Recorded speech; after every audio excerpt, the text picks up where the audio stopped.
Today's episode is proudly sponsored by the Rising Tide Mastermind. Nation, each and every year I start out this podcast with talking about planning. Well, this is something that we take very seriously in the Rising Tide Mastermind. In fact, we have a very specific way that we go about it, and then we share those goals with the people within our mastermind because they are going to help us get those things accomplished. You've heard me say dozens of times, life is too short and too hard to do it alone, and there's no reason you need to try. To find out if the Rising Tide Mastermind is right for you, go to scalinguph2o.com/mastermind.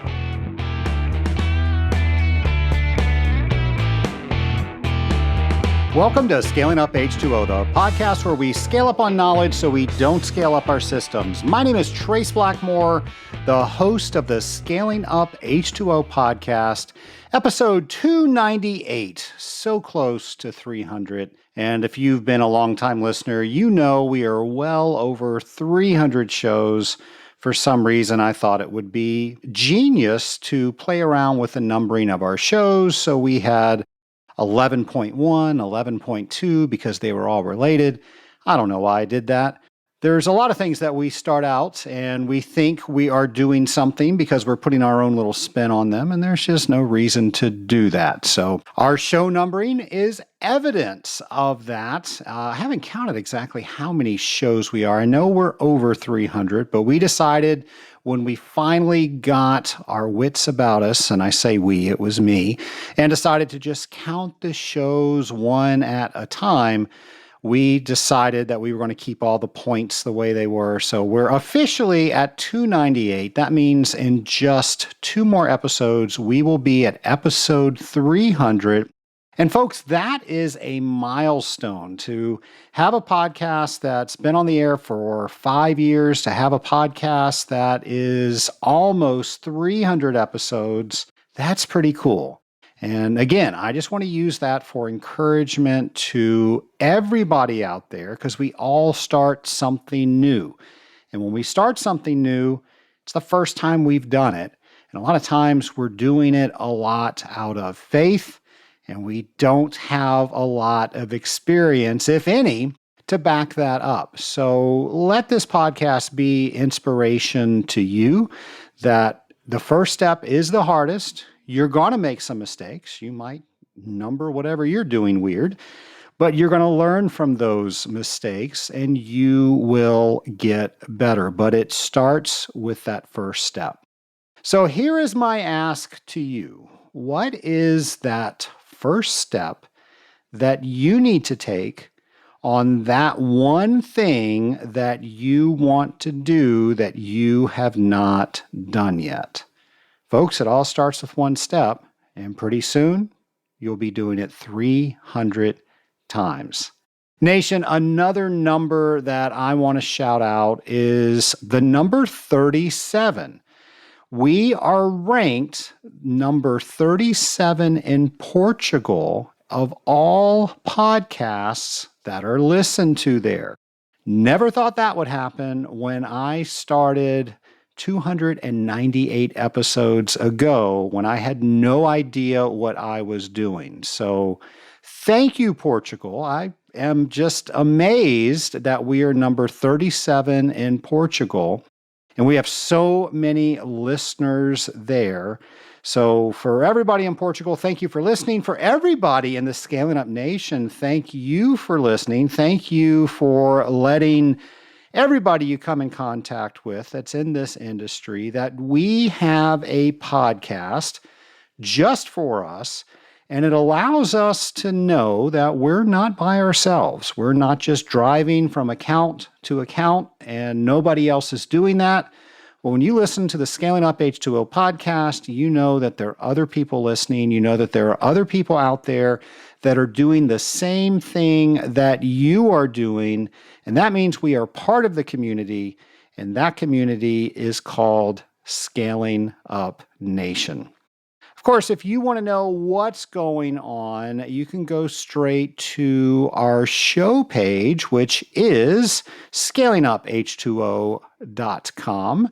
And there you can go over to the events section and you will learn everything that we know about that's going on in our industry. So here are a few things. The American Chemical Society is having their Crossroads of Chemistry show in Indianapolis, Indiana. That's going to be March 26th through 30th. They also have a hybrid version of that. So if that is something that interests you, I know we have a lot of people that are members of the American Chemical Society within the Scaling Up Nation. So that's something you might want to check into. Also, the American Water Works Association is having their Sustainable Water Management Conference April 16th through 19th in Minneapolis, Minnesota. And this is a conference about managing water resources, sustaining utilities and infrastructure, urban planning and design, and efficiency and conservation all around water. If this is something you want to learn more about, go to our show page where we have everything listed under events. Also, coming up March 22nd is World Water Day, just around the corner. It is a celebration where the entire world acknowledges that, hey, this water stuff is pretty important. Not everybody has direct access to it. And this is a day where we can bring awareness to that. We're going to do some things on this show to bring awareness to it. And one of the things we're going to encourage you to do is sign up for the Global 6K. We're going to have information on our webpage. We're going to talk a lot more about that on our special episode for World Water Day. A lot of people have already gone to scalinguph2o.com and signed up to join our team to run in the 6K. We're going to have so much more information about that. If you don't want to wait, you can go to our show page and you can look at all of that. We've already had one of these. We are going to have the second one of these March 29th through April 1st in Pittsburgh, Pennsylvania. What am I talking about? I'm talking about the Association of Water Technologies Technical Training Seminars. We do one on the west side. Now we're doing one on the east side. It's one of my favorite things to do. And I sure hope that I see you there because I'll be there. I am one of the presenters. And it's always good to meet people within the Scaling Up Nation. So please do not hesitate to come up and introduce yourself to me. And as always, if you've got a show idea, I want to know about that because that's how we have almost 300 shows. Nation, we've got so much going on. It's hard to keep track. I know it's hard to take notes when you're driving from account to account. So that is why the great staff here at Scaling Up H2O has put together a great resource on our webpage. If you have not been there in a while, it is so easy to search the content. If you're looking for a particular show, a particular guest, a particular topic, you will be able to find that by searching. They've done a great job of making sure that keywords are listed. Everything has a transcript, so even if there's an obscure word there that you're searching for, it'll most likely find that transcript. But also up there is an event section, and that has absolutely everything that we know about. We know about that because you've told us. So if there's something that's not up there, please tell us that, and we will get it up there. So you have a one-stop place to go to see all the things that are going on in our community.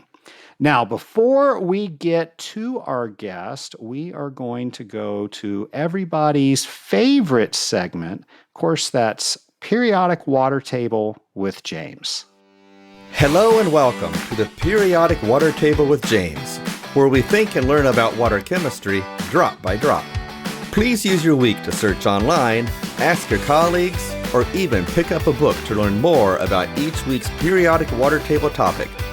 If you do, at the end of the year, you'll be 52 water chemistry smarter. So let's raise the water table of knowledge together and get started. Today's topic is zinc. Not just a dietary supplement, but an industrial water treatment chemical too. What is zinc used for in water treatment? How does it function? Does zinc work better alone or along with other water treatment chemicals? How does pH impact zinc, and what can be done about it? What's a typical dosage level for zinc?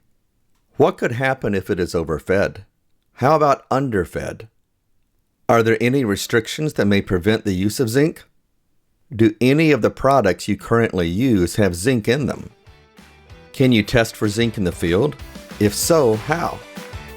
Remember, knowledge is power, and taking the time to learn more about water chemistry each week will help make you a force to be reckoned with. Be sure to post what you learned to social media and tag it with hashtag WaterTable23 and hashtag ScalingUpH2O. I look forward to learning more from you. James, thank you for that. And just imagine at the end of the year how smart we are all going to be because of all of the great ideas that James is giving us. James, thanks for all you do with that. We get smarter each and every week. Nation, a few years ago, I went up to visit our next guest, and I learned so much during that visit. I came back to my own place of business, and I immediately started putting the things that I learned into place. It was a game changer. It was something that did not take a huge investment to do, and it allowed everybody to work better. Well, I'm not going to keep that to myself. That's why we're inviting our next guest on the show, and here he is right now. My lab partner today is Brian Katarski of AquaPhoenix Scientific. Brian, how are you doing? I'm doing wonderful, Trace. I'm just living my best life every day. I was trying to think, how long have you and I known each other? It's got to be at least a decade. It's got to be closer to 18 years. That's how long I've been with AquaPhoenix, and it had to be really early on in my career, the first year or two that we actually met. And it's very difficult for me during this interview to call you Brian. I have known you as Goose through that entire time. So if I slip up, that's his nickname, Scaling Up Nation. So I have to ask, how did you get a nickname like that? You know, it's like the Liberty Valance thing. You know, when the truth and the legend collide, you print the legend. So I don't know. I've had that nickname since I was a young kid and just starting to walk. And certainly, if they were going to put an obituary in for me back at home where I grew up, they'd have to add Goose to the title. Otherwise, nobody would show up. So it's followed me ever since I was a kid, all the way up until where I am today. I remember there was a time when you said, I'm trying to separate myself from that nickname, and I failed miserably. I wanted to honor that request, and I couldn't do it, and I kept on combining Goose and Brian every time I would say your name. And finally, you just said, don't worry about it. It's okay. Yeah, totally fine. It doesn't bother me one bit. A lot of people in our industry still call me that, and it's no problem at all. As I started to mature, I guess, which is a strong word, into my career and started managing folks, it just felt like a good time to start shedding the nickname and trying to be a little more professional, which again isn't all that easy for us. Yeah, I did not help with that, so my apologies. I've got Brian highlighted on all of my notes, so I'm hoping to call you Brian through this, but it is going to be a struggle, so bear with me. No worries. No worries. So tell us a little bit about Brian Katarski. So I am a recovering redneck and Yinzer, I would call myself. So I grew up in Western Pennsylvania in a small town called Norvelt, which is close to Greensburg and Latrobe, that area. And Norvelt was actually named after Eleanor Roosevelt. It was a New Deal town that they created right after the Depression. But my family had a dairy farm out there. So I grew up and spent a lot of my childhood on the farm, raising cows. I was part of the 4-H club. Was actually the president of my 4-H club at one point.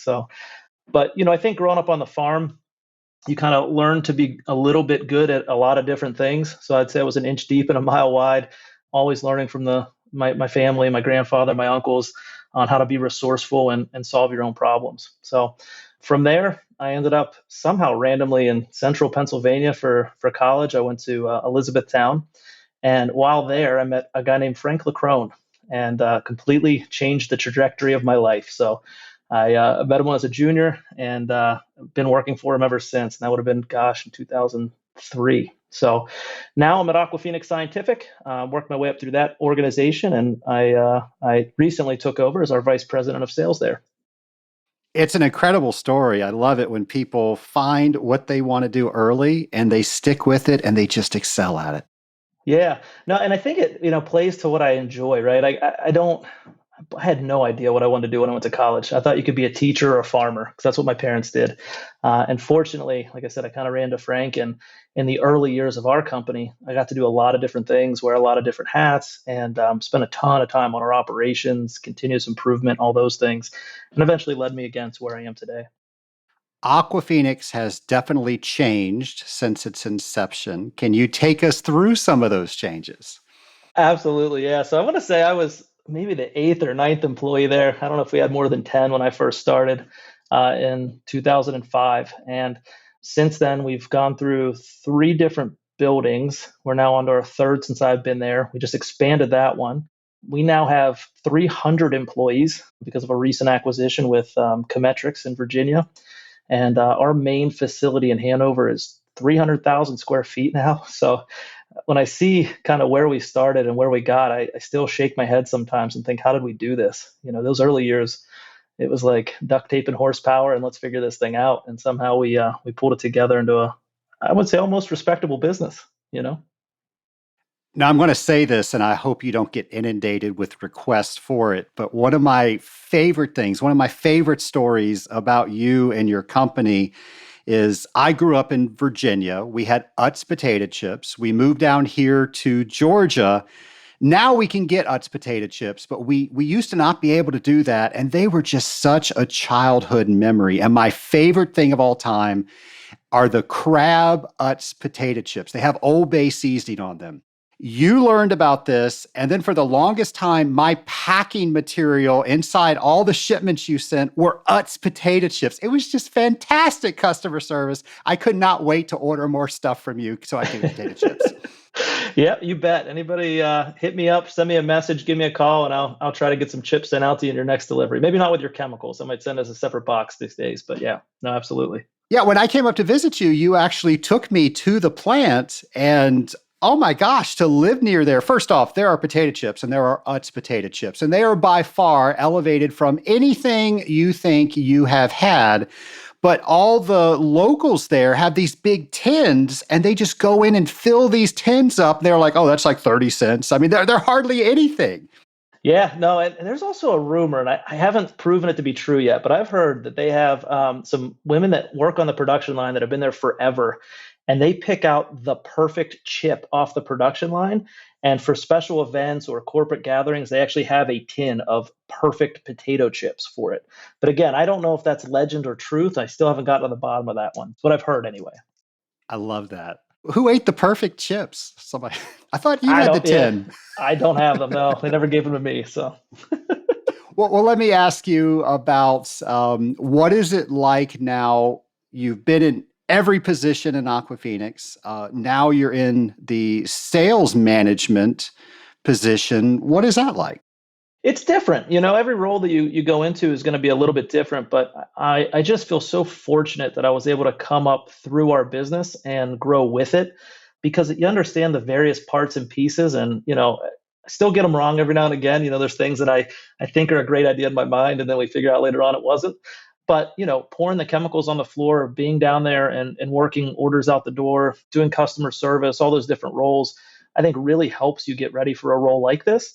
And so much of our success comes back to that culture and that drive, right? To continuously improve, to provide tremendous customer service. And I think that's the biggest thing. I still have that. I feel that every day. And so to be able to push that down into the new folks we hire and the new folks we bring on board is just so big for us. I think you guys do a fantastic job of that. And random question, when do you listen to the Scaling Up H2O podcast? When I mow my grass. It's the official podcast of mowing my lawn. So for whatever reason, it works out perfectly that I finish my lawn right as the podcast is kind of ending up. So every Saturday I throw on my earbuds and go mow the grass. So when I was trying to figure out when I was going to release the episodes, and I changed around in the beginning, I was trying to get some market data and trying to figure it out. And I don't think there's any right day to release a podcast, but you said you always listened on Saturday. So I said, you know what? We're going to release it on Friday, so it's ready for Goose when he mows his lawn. You bet. And then unfortunately in the winter, I just have to listen to it on my drive into work, but can't wait for the grass to start growing again so I can get back out there and get in the groove. A couple of years ago, and I can't remember exactly what year it was, I came up and I visited you all. And this is when you were in your other facility. Mhm. And you were showing me how you organized your warehouse. And I was just fascinated. If you remember, I couldn't stop asking questions. I couldn't stop taking notes. And then we came back here and we lovingly copied everything that you guys did at AquaPhoenix. And we've since grown since then. And I don't think we'd be able to find anything if we did not institute that. I got so much out of that visit. I was hoping to bring that visit into the podcast world, give it as a gift to the Scaling Up Nation so they can learn all of the fantastic things that you guys do at AquaPhoenix Scientific around your warehouse. Yeah, absolutely. Just like us, to grow as quickly as we did, we had to be disciplined. We had to have good processes in place. And so, fortunately, when Frank first started the company, he was so lean and strapped for resources. We had no choice but to do it that way. And one of the things we love is sharing that information and giving tours of our facility and letting other people know what's worked well for us, because it has. It's made a huge difference in our success. I remember when I got home, you had sent me a book, and the book really catalyzed all the things that you were sharing with me. One, thank you for that. And second, do you mind sharing what that book was and what you get out of it? Yeah, it's a book called The Goal by Elijah Goldratt, and it's written kind of like a fable, like a story, which I know you enjoy from your Pat Lancioni books. But it basically walks you through a story of a production manager who's trying to save their facility, and it takes you through different stories of their life to explain some of the theories of constraints and essentially how lean manufacturing works. And it was handed to me very early on in my career by the gentleman who's now our chief operating officer, a guy named Jeff Guyman. And he suggested that I read that book. And I still, every couple of years, go back and reread it just to kind of get re-energized and remember what it was that sort of headed me down that continuous improvement, lean manufacturing path. A lot of people have warehouses. Some people don't. I'm sure that there are still going to get great information on this because we have to organize stuff. And what we're going to talk about today is just about organizing stuff. We're just going to focus on the warehouse.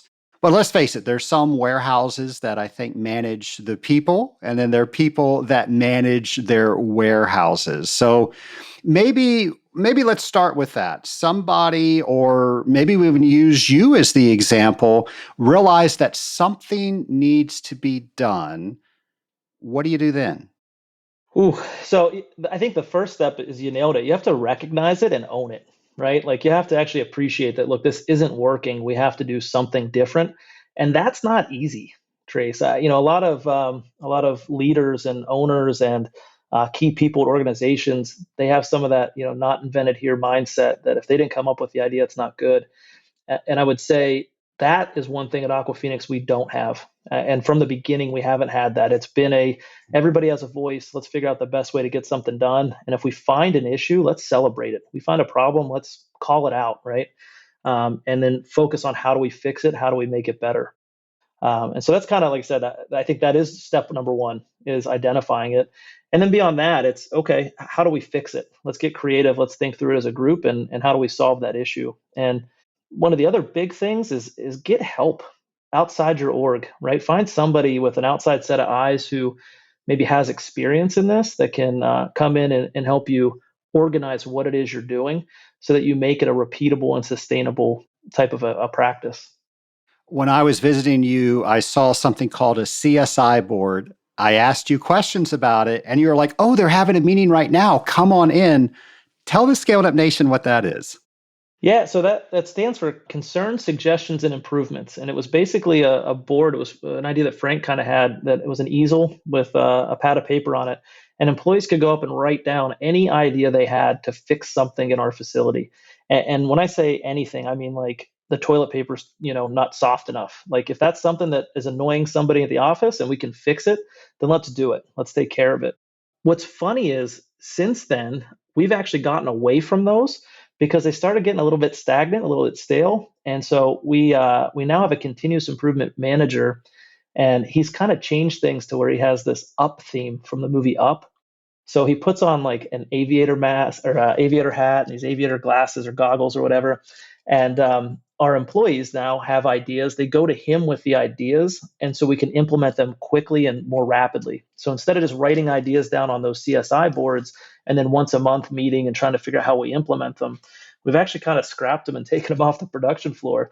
We now have people going directly to Kyle on our team, and we implement these changes much more rapidly, take photos of them, celebrate them, share them around. We actually have a big bulletin board on the production floor.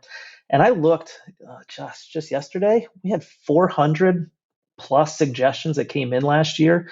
And we implemented like 260 or something along those lines of those suggestions.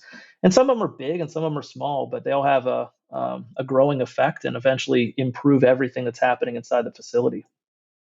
I can imagine if somebody's just getting started to implement something like you just described, the team member feels like they're going to be singled out if they say something is wrong. How do you get past that? Again, it kind of comes from the top. And so, a good story on this is Frank had the best idea ever. We ship things as quickly as we possibly can. And if you place an order today, we want it to go out today. And so we call those orders that have to get out ship shores, right? Has to ship for shore today, ship shores. So Frank had this idea. Let's put a light above our label room. And so whenever that order comes in and it's a ship shore, we'll turn on this red light that'll flash around. Everybody will see it and they'll know there's an order we have to take care of right now. So he brings in an electrician, has the light installed, all these things. And about 2 days later, one of our employees goes, and she actually, I think, used to babysit him back in the day. So she called him Frankie. She goes, Frankie, why don't we just get on the intercom and say ship shore? And he started laughing and said, this was the dumbest idea I've ever had. Let's tear that thing down. Let's start back over and let's go with your idea. That's going to work better. And so, again, it's doing things like that just show like, hey, we're going to change. Things are going to improve. We have to do things differently every day. And it doesn't matter if you're the president or if, you're the newest employee we have.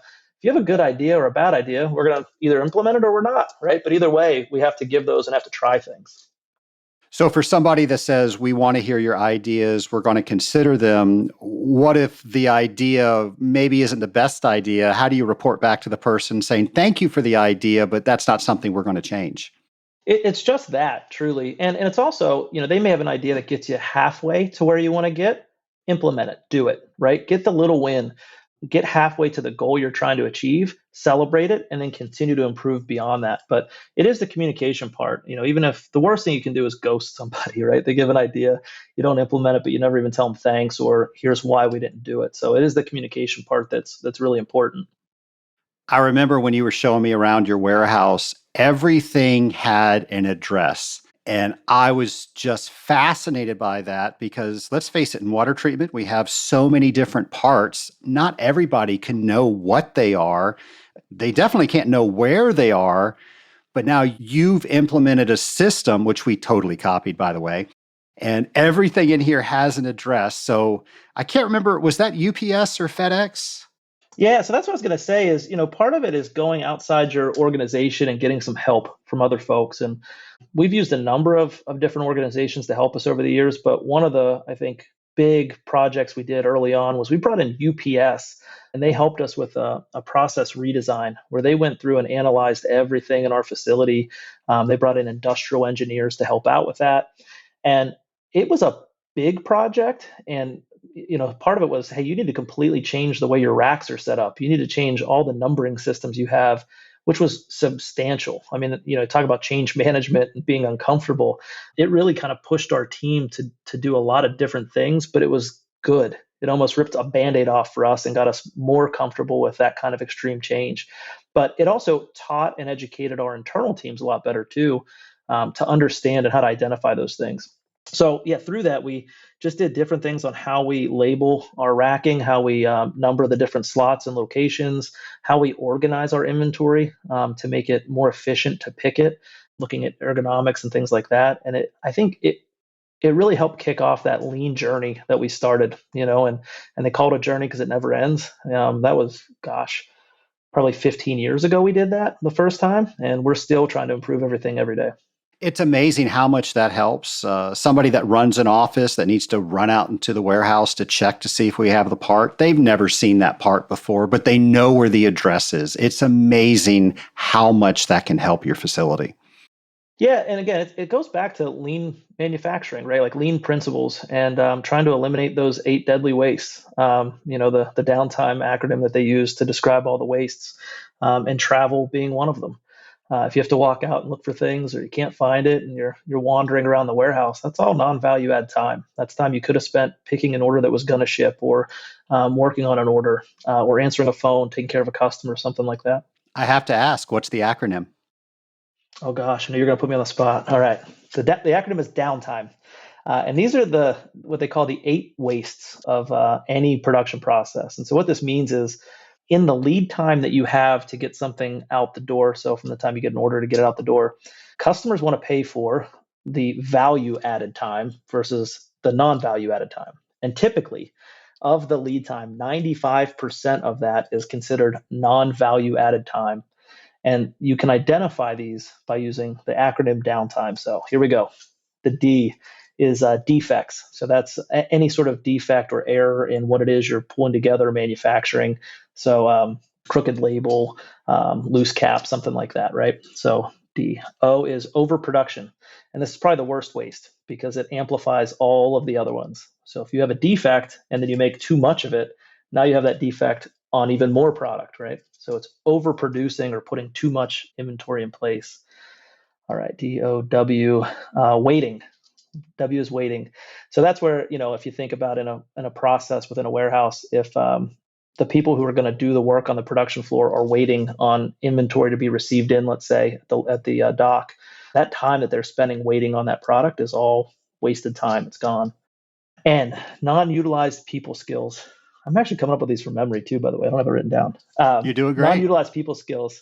So this is like, you have somebody that has a specialty like a chemist, right? And instead of doing their chemistry work, they're actually doing more like inventory management, or somebody even on the production floor has a great idea and you don't listen to it. You're not utilizing their people skills very well, right? So those are all what we'd call non-utilized people skills. T is travel. And that's like physically moving around, how many times you have to walk back and forth. A neat exercise we do around this is what's called a spaghetti diagram. And that's where you literally have an overview of your warehouse. And let's say you have an order picker. You follow that person with like a trundle wheel, actually tracking how many steps they take. And you draw it out on a overview of the production floor.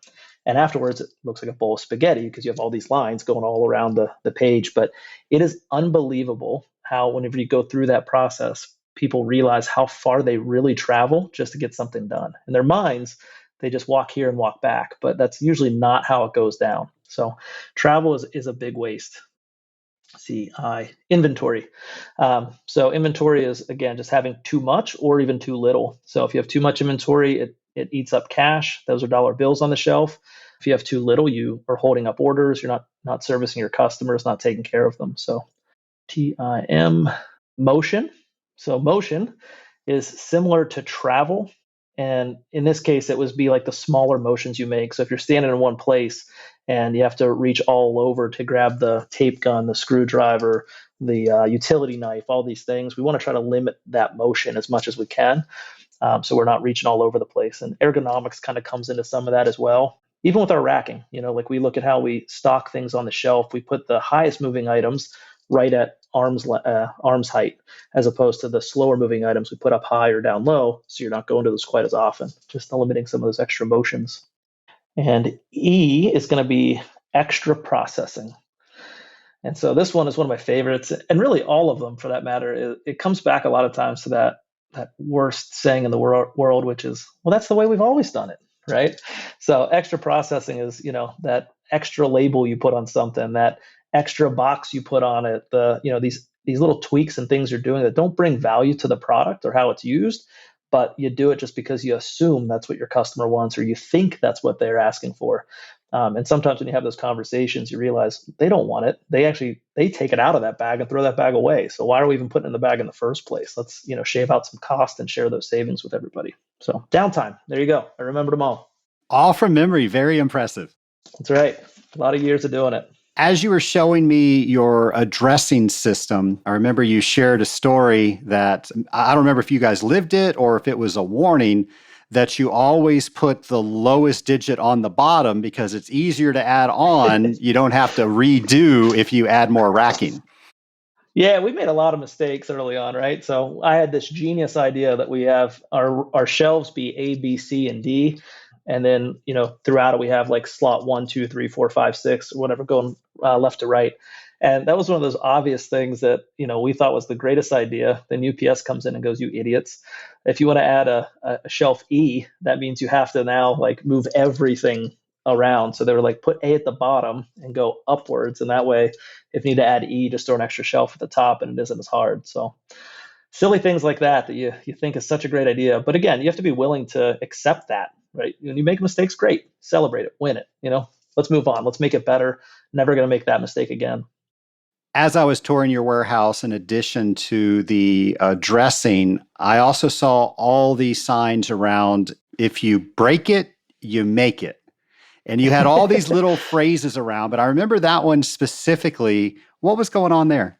Yeah, this gets me to the point of doing the right thing for the right situation. And so that has to do with inventory management. So we use a Kanban system or a 2-bin system to handle some of our inventory on our shelves. And even though we have a very robust ERP that can manage inventory and put min maxes and things like that, for this specific set of inventory, it was actually quicker and simpler and easier to do it manually as opposed to doing it through our ERP. So we basically have a 2-bin system set up, and we have a little gate that's across half of the inventory. So you're grabbing all the inventory from one side, and then as soon as you have to break that gate or break that little strip to get to the other inventory, that means you pull this Kanban card and you go get more of that product made. And so part of it is to make it fun. We if you break it, make it everywhere, and we use different pictures and things like that, like a broken arm and a cast, and then a cake next to it. It says if you break it, you got to make it, just to kind of make it fun and sort of make it our own. Kanban was something that I fell in love with when we saw it. It solved so many issues, especially around the products we get from you, because so many people are pulling from bulk to fill up their smaller containers. And the last person forgot to tell the person that orders it that, hey, we're getting low and now we're out. And now we got to figure out, how do we not run an iron test on this, on all of our systems? Well, now we use Kanban. So tell us exactly what that is. Yeah, there's different ways to do it, and I'm sure the lean purists will probably tell me that I'm not describing Kanban the correct way, but we really use a 2-bin system is how I kind of describe it, and it's having, if you picture literally 2 bins, one in the front, one in the back, that have dropper bottles, like to your point, Trace, so small 60 ml dropper bottles in there. And you're going to pull all the inventory from the first bin. And as soon as that bin is empty and you go to grab the second bin, that's the trigger that you need to reorder a bin's worth of inventory. And so essentially what you do is you factor in what your lead time is going to be and what your usage is, depending on the number of turns of inventory you want. And you figure out what those 2 bin sizes are going to be. And they should equal each other. So it should be 10 and 10 or 12 and 12 or 5 and 5. And so as soon as that bin is empty, that's sort of your trigger point to say, hey, we need to order more of this. And so again, it can physically be a bin that you move and put someplace. It could be a card that you pull and put in a collection location where once a day or twice a day or 10 times a day, somebody comes through and grabs those and then either places an order with a vendor or sends it into the manufacturing facility to get more product made and replenish the stock that's on the shelf. When I came back from AquaPhoenix and seeing your facility, that was one of the first things that I did. And it instantly solved the problem that I just mentioned, that we were running out of pillow packets. We were running out of certain reagents. And we simplified it where whenever, say, a liter or a gallon of reagent comes in, we'll actually mark that bottle. And once the level gets to that bottom and it's got a card taped to it, the procedure is you rip the card, you put it in the location, and now we know to order that. And I want to say sometimes it doesn't work out as best as it could, and then we got to retrain around that. But 9 times out of 10, we aren't running out of things, and it just fixed that communication step instantly. You make it visual and you make it simple, right? Because the other side of that is you have to train your people. Well, you just have to remember that, or you just have to know that when we get down to 5, you should order more. And so, even doing things like rubber banding or I should use my Yinzerisms, gum banding half of it, right? Putting a gum band around half the inventory with the card in there. Because again, it's just a visual, physical barrier you have to break. And if the person's doing that, then that should be a trigger enough for them to go, okay, I need to do something different here. I need to pull this card. I need to alert somebody. I need to give them a heads up. In everything that I read, that is the key. They physically have to do something, and then that initiates, oh, yes, I've got to do something else. I will say almost every time where this system has failed with us, it was the card was just attached to something. And they had to remember that we had to have 10 of something before they pulled the card. Well, when we then bound it together, or in the case of pillow packets, maybe we have them in a special container within a container that they have to open, then that almost always works. Yeah, and it also helps with your, making sure you have that FIFO, right? And making sure you're taking care of inventory and keeping fresh reagent on the shelf or fresh chemistry, depending on if you're blending or not. But rotating your stock, because then as the receiving folks come in and they're resetting the Kanban, they're going to make sure they put the newest stuff in the back and pull the oldest stuff forward. So you also don't have that case where somebody's reaching to the back and grabbing the newer product, right? And then you have things expiring on your shelf. We were talking earlier, even people that don't have a warehouse can take advantage of this. We use this with our office supplies. You talked about rubber bands. Well, I don't know why we go through so many rubber bands, but we do. And then we are out of them, and then you don't have them for whatever you're using. Well, we have them bound together. So the last 3 packages now have a card attached to them. And then that goes to our office manager. We don't run out of rubber bands. Yeah, years ago, I actually did a presentation at AWT about how to take lean manufacturing out of the manufacturing and moving into your day-to-day. And to that point, Trace, think of your service vans, think of your physical test kit that you have. Think about even on site at your customers. If you have a test station there and things you're working on, you can apply all of these lean principles to basically everything you do. I've even tried to do it at my house in the kitchen, and I kind of got yelled at a little bit for that. But I think about downtime, as I'm laying out my kitchen. I make sure that my coffee mugs are above my coffee maker. My actual physical coffee is there. It's next to the fridge, so I can grab my creamer easier, and I'm not walking the whole way around my kitchen just to get a cup of coffee in the morning. So, but it fell short when it came to putting Kanban systems in place for paper towels and toilet paper and things like that. I wasn't allowed to implement that. I had the exact same experience. I came home and we were out of mustard or ketchup or something. Why are we out of mustard and ketchup? So I think I bought 2 and I put a Kanban card on the second one. And my wife said, have you lost your mind? We are not doing this. It works so well at the office, but some things just don't transfer well. They don't. Nope, no doubt about it.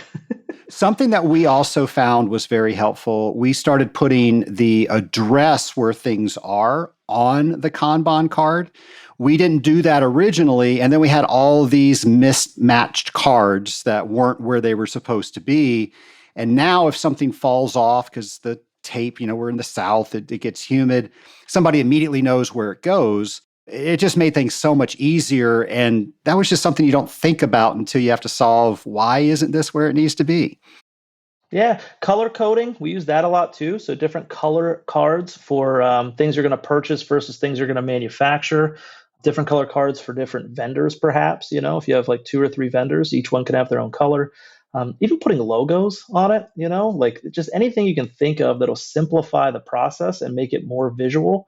And it sounds really elementary, but man, does it make a difference. And you can train people faster, get them up to speed with what you're doing, and it just makes things so much easier.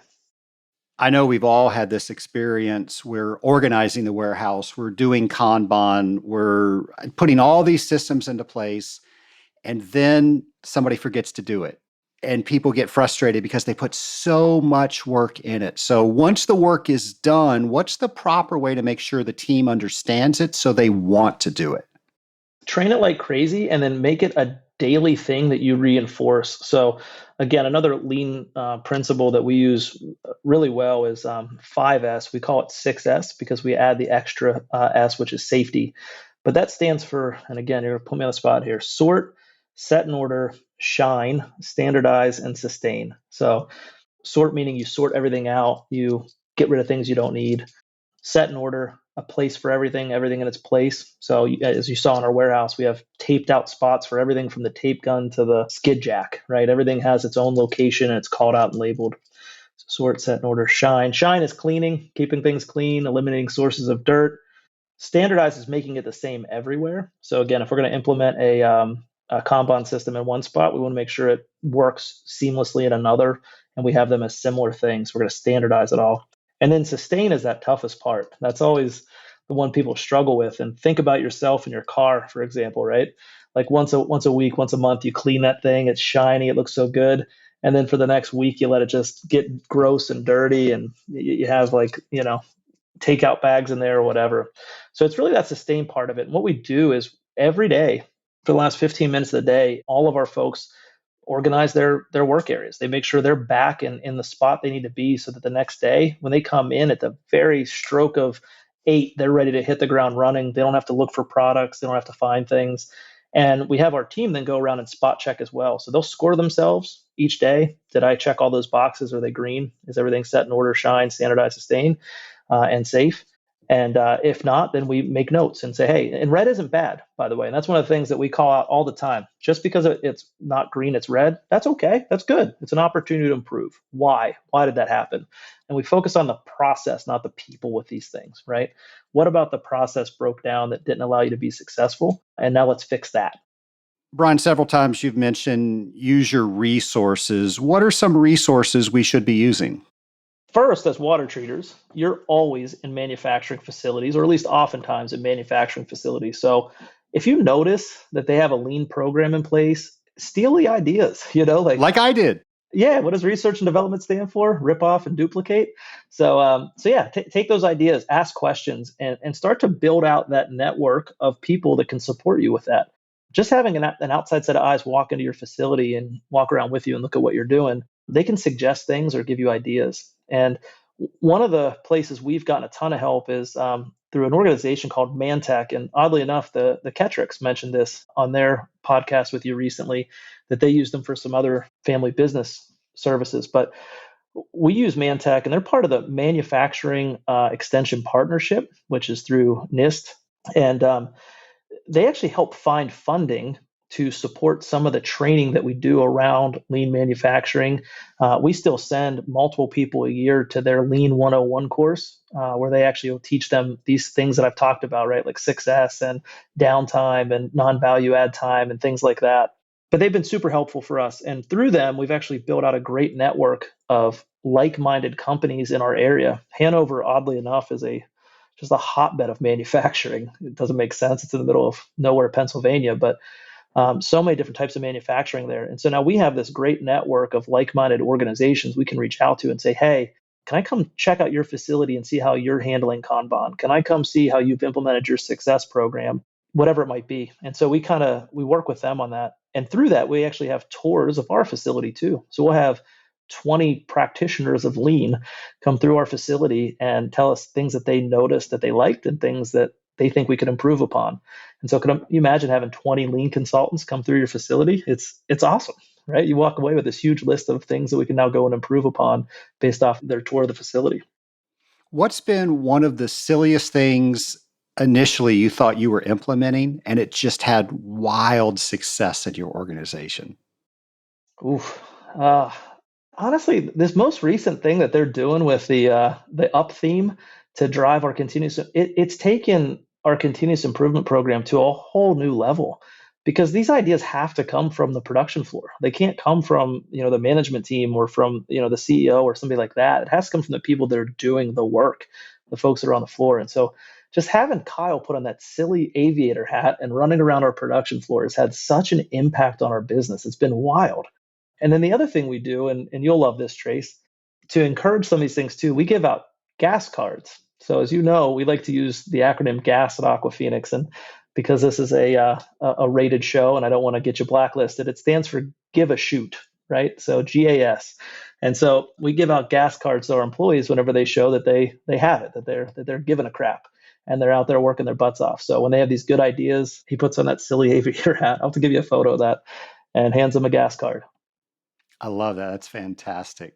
What would you say your top warehouse management tips are?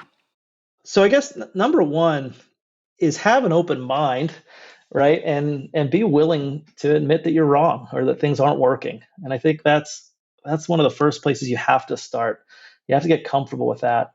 Change management is another thing you really have to get good at early on, is making sure that people are comfortable being uncomfortable. Because to do it and to do it well, you really have to be willing to change things, move things, and do it differently than you did the day before. Getting help from the outside is another big one, right? If you don't know what you're doing, that's okay. Go find somebody that can help guide you through that and train your folks so that you can start to take it over yourself.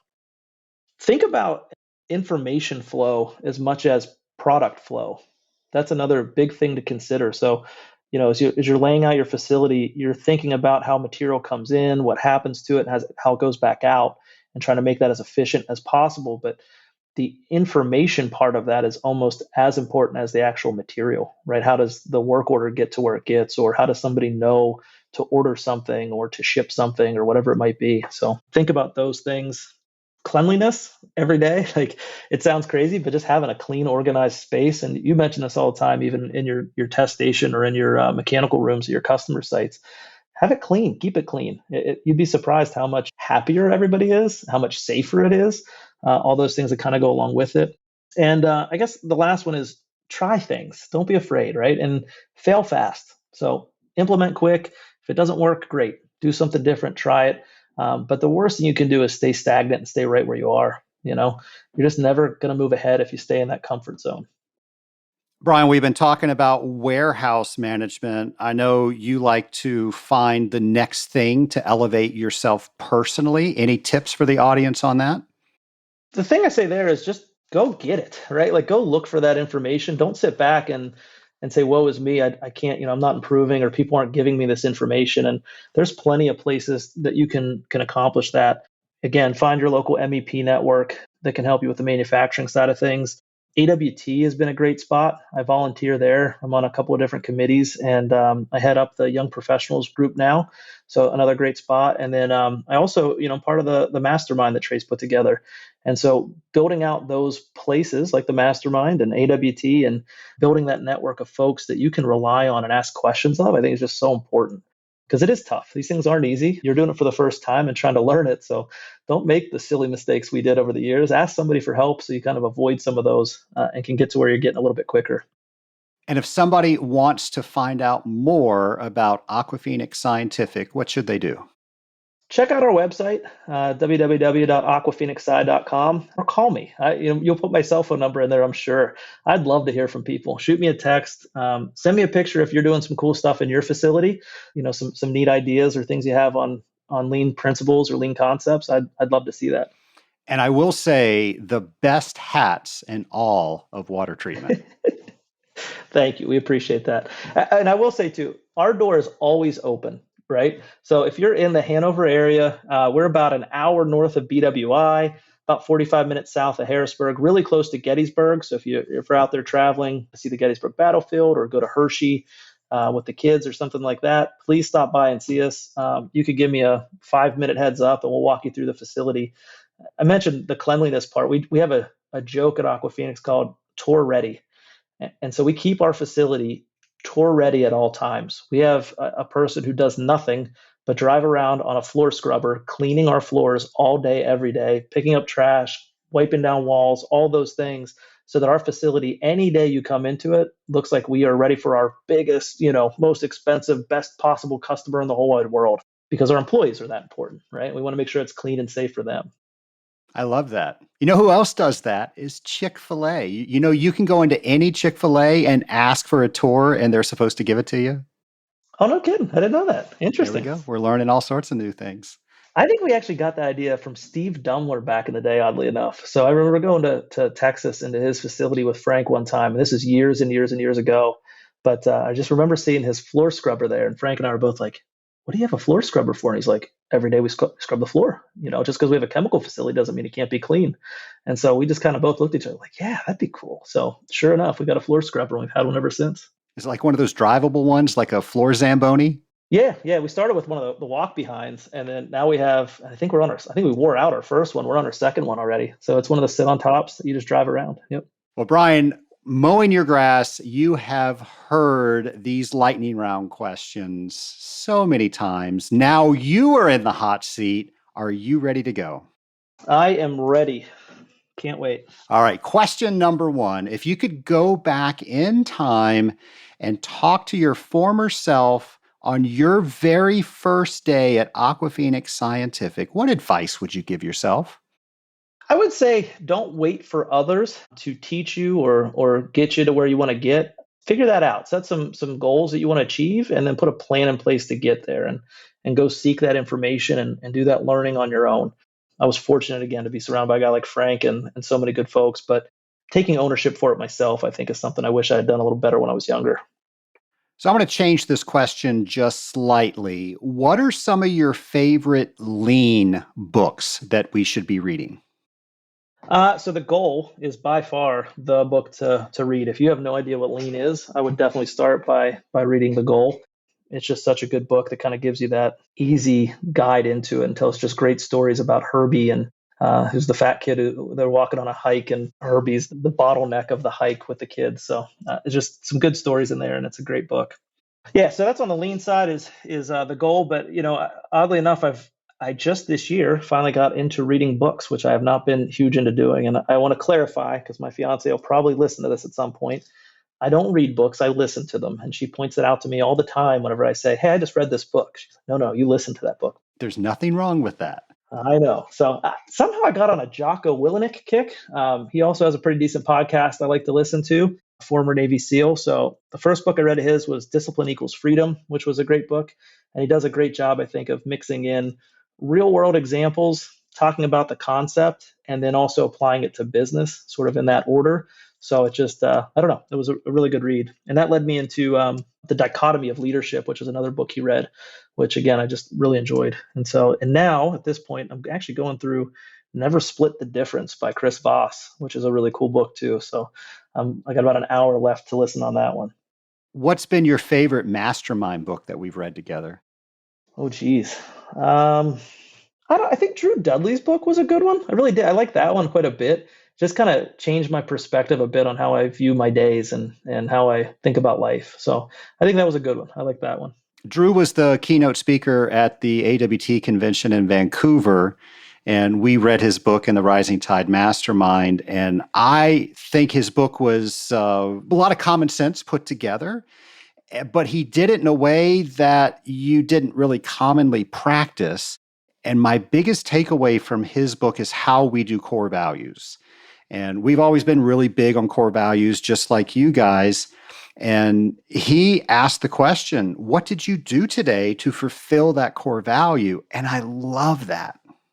Yeah, I try to have that mindset when I wake up in the morning too. Like, again, he just sort of reinforced it, but I wake up every morning and think it's the best day ever. Like I have to start my day thinking that it's going to be a great day and I'm going to achieve great things. And it just, like I said, his book kind of reinforced that for me. When Hollywood listens to this podcast, they are immediately going to make a movie about Brian Goose Katarski. Who is playing Goose?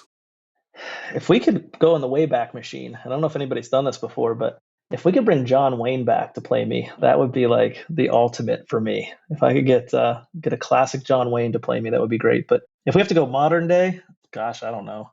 Maybe Vince Vaughn or somebody like that. I think he's funny as can be. So I think that would be a good one. Final question. You now have the ability to talk to anybody throughout time. Who would it be with and why? This one I think about all the time, Trace, when you do the lightning round questions with people, and it's my grandfather, my mom's dad. So Gilbert James Hutter. I have photos of him actually on my wall here in my office. That guy never got through eighth grade. He was a dairy farmer, and what I didn't know as a kid and didn't appreciate was that I thought he just got dirty and drove tractors. Like that's what Pap did, but that guy was running like a multi-million-dollar business. He was an entrepreneur. He was taking risks and doing things that other farmers and other dairies in our area weren't doing.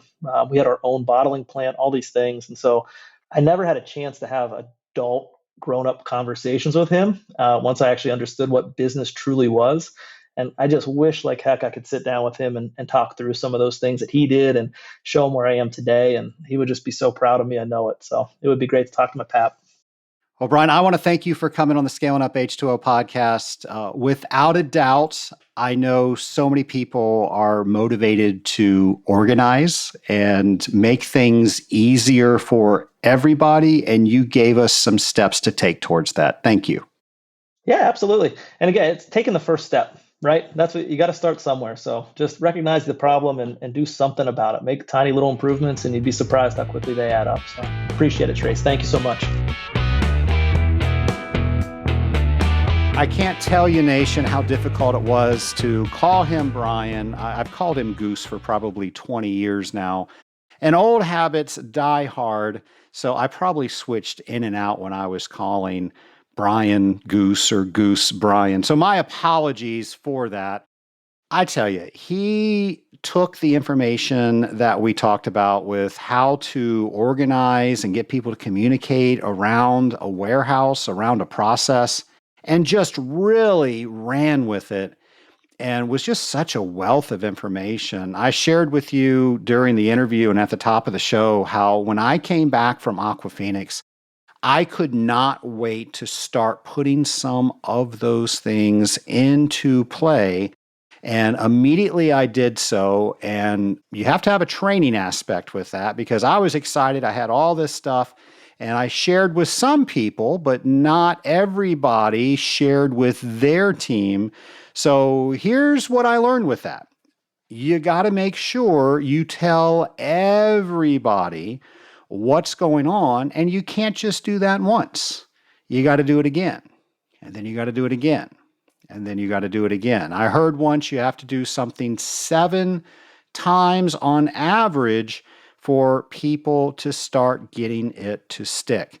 So just think, the last time you worked on a project and something did not go through all the different levels of your company the way it should, how many times did you communicate it? Yes, you did say it, but there's so much going on and we're so wrapped up in the day-to-day. If we don't forcibly make new things heard, it's just going to become noise. And a lot of times we get frustrated over that. Don't get frustrated. It's just the way that it is. And just remember, leaders are repeaters. So how many times did you repeat what it was that was new until it wasn't new anymore? One of my favorite Kanban stories is when I introduced Kanban to my household because it works so well at the office, and my wife did not appreciate Kanban cards on the ketchup and the mustard. I thought it was great. So once again, a public service, a word of warning, what works great in the office does not always translate well at home. Now, I say that tongue in cheek, but I will say I'm a huge fan of EOS, the Entrepreneurial Operating System, and we do a level 10 meeting. And for those of you that aren't familiar with that, level 10 references the rating that you give the meeting. And the best meeting ever gets a rating of 10. The worst meeting ever gets a rating of 1. And if we look at most meetings that we have, they're probably an average of 3. So the level 10 concept is how do we make every meeting a 10? And there's a whole series within the EOS platform how to run a level 10 meeting. and all the things that people need to do to step up to make that a level 10. It's not the facilitator's job, it's everybody's job to make that a level 10. So I brought that at home. Now, I will say the format that works in the office does not work at home, but if you are not getting with your family and talking about what their week looks like and what lessons were learned the previous week and how can we make that better this upcoming week, I think you're missing an opportunity. And it might seem like a business meeting, but in my family, it's really opened up a lot of dialogue. And we've also realized that we've got a lot going on and we can help each other through that. And if we didn't know all the things that were going on, now we're planning in the moment, and that's called an emergency. And folks, I just don't like those. I don't like having to switch my day around because I didn't plan well. I want to plan well and have my day work as systematically as it can. Of course, we know our day is going to throw so much chaos within itself that it's always hard to do that. But the more we plan, the more we know, the easier it is to try to do that. So that's one thing that I think you can do that will work at home. But if you want to try Kanban and put cards on your ketchup and your mayonnaise and your crackers, let me know how that works for you. Again, did not work well for me, but it does work great at the office. Here's the great thing about our industry. I have really never met anybody, well, maybe a few, but they are very few and far between, that just doesn't enjoy talking about their successes and letting you know how you can copy them. Hey, we had this huge problem with our logistics, and this is what we did. And if we had to do it over again, this is how we would do it. It's amazing how people will share what they were not good at, how they became better at it, and now how they are experts in what you need to do to get further faster than they did. That's one of the reasons that I started the mastermind, the Rising Tide Mastermind. That's what we do each and every week. We will get on a call. It is a Zoom call. We will share wins, and then we get into what we call in the middle. And in the middle is where somebody has an issue. And folks, it can be anything. Sometimes it's technical, sometimes it's personal, sometimes it's relational. It can be pretty much anything that member is having an issue with. And when was the last time you had a sounding board where you could say, hey, everybody, I'm having a problem with this, and everybody in that room is interested. And everybody in that room wants to learn more on how you've experienced that so they can see the issue through your lens.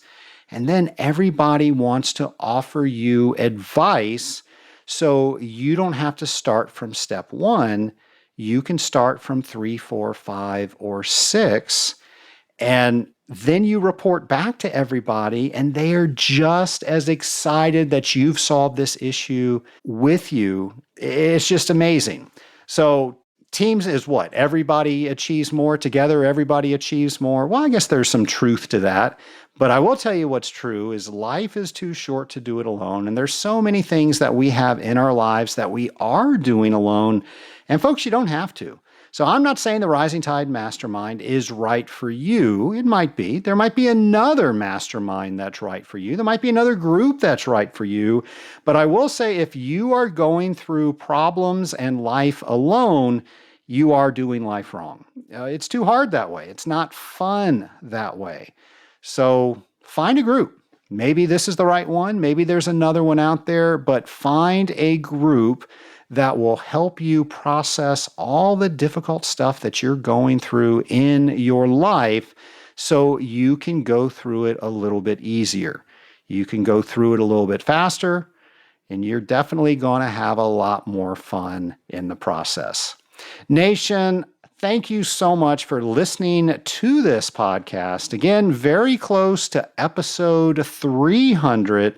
So much going on in the world, And now we have almost 300 episodes of Scaling Up H2O. Nation, you're going to have another brand new episode next Friday. Until then, I hope you have a great week. Take care, everybody. Scale Up Nation, you asked for it and it is here.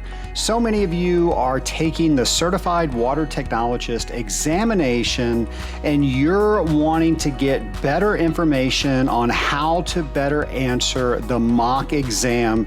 Now, this is the exam that you get when you sign up for the CWT exam.